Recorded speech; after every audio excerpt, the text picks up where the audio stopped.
Okay, Old Trafford, the crisis at Manchester United.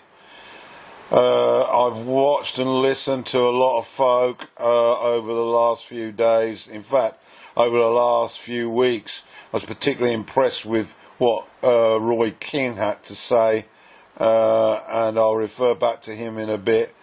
But I want to, as a passionate supporter of this football club for over 55 years, I've got something to say. And my support for this club started when I was 9 years old, and I was at a wedding and I witnessed the FA Cup final between Manchester United and Leicester City, and saw a man called Bobby Charlton play for Manchester United.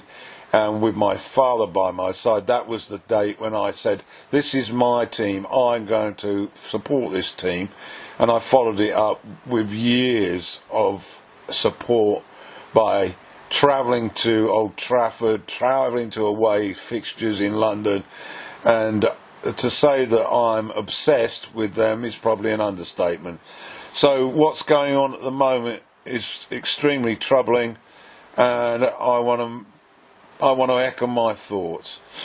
The first thing I want to tackle is the continued reminder to us all that two of the most expensive signings that were done within the last a couple of years, I'm referring to Romelu Lukaku, who was signed from Everton, and Sanchez, who came from Arsenal, that these two stars did not want to play for Manchester United, and that's why they've left.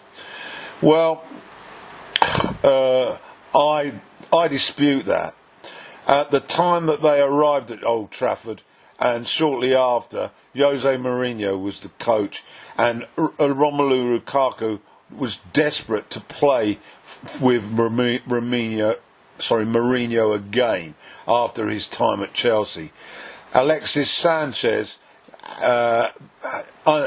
understanding that the Wenger era had gone, was determined to find a coach equivalent, if not better, and he decided that he wanted to play for United under Mourinho. These two guys were heavily committed to playing for Manchester United under Jose Mourinho. Sanchez unfortunately developed quite a number of small injuries which kept him out of the team, but to say that they wanted to leave Manchester United, that corresponded with the time after Jose Mourinho was sacked. And what happened then was that this angelic young hero of Manchester United, when he was a player, Ole Gunnar Solskjaer, was invited to take over as a temporary coach. He then, because he's a smiling, nice guy, he motivated for a short period of time the troops, and they got some good results for a short period. This happens all the time with new coaches. It's nothing particularly special with regard to Solskjaer. This happens. They bounce into a better frame of mind. And let's be quite frank, one of the most influential players that was, I think, a large contributor to Mourinho's sacking, because he was probably consulted by Ed Woodward, the chairman, about the CO, about Manchester United's poor form. It was clear that Pogba didn't like Mourinho. He wanted to be the icon at the top. He'd won a World Cup with France. His ego was so huge that he wanted to be the star, and he couldn't handle the fact that the coach was also a star. And so he made life difficult for Mourinho. Mourinho, of course, tried to put him in his place, as a coach should do, but I'm sure that he was a contributor alongside his best mate Martial into the thinking behind Mourinho getting the sack. So then Pogba could then relaunch his position as most important person, most important player, and under Solskjaer, well, Solskjaer, lacking in experience. Let's just have a quick thought about Solskjaer's experience. Yes, he'd done quite well in a minor league in the Norwegian First Division with a club called Molde. The Norwegian First Division. Let's remind us, Norway's football has been abysmal for at least 25 years. The Norwegian First Division, the sides that have entered the Champions League, have systematically gone out at the group stage year after year. And some of them, and recently, they haven't even had a representative in the Champions League. So for him to have had some success with very average players in Norway is not a coaching badge that's going to help you to be in charge of the biggest football club in the world. Yeah, he had a spell in the Premier League with Cardiff City, but on his watch he managed to get Cardiff City relegated from the Premier League. He had a disastrous period at Cardiff City. Clearly they didn't have the players necessary, but he was totally ill-equipped to motivate average players to perform on the day and get results. So this guy was then offered the opportunity to manage the biggest football club in the world, and he had a modicum of success for a handful of games. And everybody then started shouting, oh, he must get the job permanently. Look at his results. It was a honeymoon. And then Woodward, of course, his judgment must come into question here. He then offered him the permanent job. And then the slide happened very quickly. Why? Because of the same scenario. A man who's trying to control that football club, who basically doesn't give 100%, who thinks that he is the greatest footballer in the year, and he has his off days. And what two players who didn't get in the team, based on the fact that they wanted to leave, the odd injury here and there, and United's slide is quite clear. And then what happened? No choice, but after losing Smalling and Fellaini in the summer, he had to turn to the boys, Solskjaer. Now, some of these boys, they are promising, they are extremely promising, but they're not ready for first team football week in, week out. And let's remind ourselves of the Ferguson years. Yeah, the class of 94, as we call them. When Ferguson introduced Gary Neville, Phil Neville, Ryan Giggs, Paul Scholes, David Beckham, and Nicky Butt into the first team, they didn't all arrive on the same day. They didn't all play consecutive matches. He nursed them. He introduced them gently, and he then pulled them back into the reserves. The United reserves team was the best reserve team in the country. Why? Because of those guys. But they were dipping in and out of the first team. And it was only 3 years later, or was it 2 years later, that they had all cemented their places in the Manchester United first team. And then they started winning titles. But they were experienced kids then. What's happening here?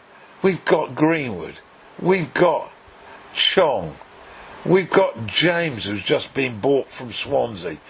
And we've got Rashford. Rashford is a great player, but he's still a young boy. And these youngsters are now being expected to deliver results on a weekly basis in the most pressurised football league in the world against experienced top-class players who play for Manchester City and Liverpool and others. And they are failing. Of course they are failing. They need to play in the reserves and be stars in that arena and build their confidence and possibly go out on loan like Chelsea's young players have done. It's impossible for the expectation that these young boys will bring home the results to an Old Trafford crowd that are baying for success. They have had a number of years now watching the other guys across the park winning trophies, winning premierships. I'm talking about Manchester City. And now Liverpool are on the verge of starting to win regularly European Cup. So, yeah, but the problems is the management. And that is why it's all going wrong. Now, what is the solutions? I think, firstly, one has to accept that United will be lucky to get in Europa League. Let's set the expectations low. Secondly, Solskjaer has to go. He's a nice guy, but he's not a first-team coach at Manchester United. Get rid of him. I'd love to see the possibility of Mourinho coming back, but Woodward would then have to lose face. But if that isn't going to happen, then give Carrick and Phelan the job for the rest of the season. Phelan is a very experienced second-team coach, but get them. Don't choose somebody off the cuff just because they're available. And then let's go into that transfer window and let's look for some solid, experienced players who are playing in the Premier League and the Championship. Let's not start bouncing around names like Neymar or other superstars around the world. We don't want those. Let's get some experienced, solid players with 100+ games in the Premier League or the Championship and slot them in, and then they can act as teachers for the youngsters.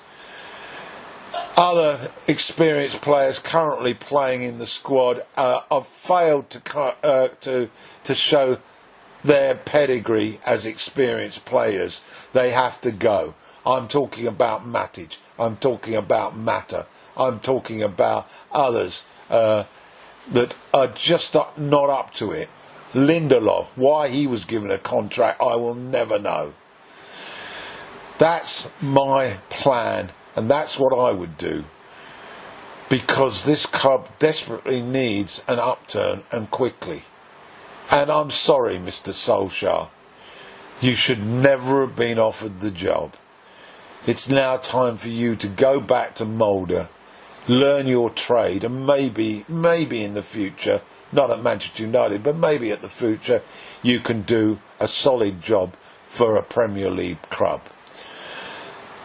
And returning to Roy Keane made some very good points.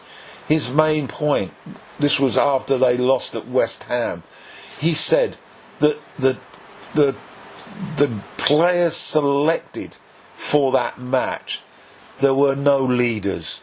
There were no leaders in that dressing room to help the young kids. And he referred to his team in the late 90s. He said that there were leaders all around the dressing room. There were leaders at the back, there were leaders in goal, there were leaders in midfield, and there were leaders up front. There were so many leaders. So when a new player came in, he could look at these experienced players and say to himself, wow, I want to be like that guy. And they model themselves on these experienced professionals. There are no leaders in the current team. Possibly Maguire, but he's just arrived. United need leaders for the youngsters to look up to. So anyway, if you've got some comments on Manchester United, I'd be more than willing to hear what you've got to say. And that's my lot.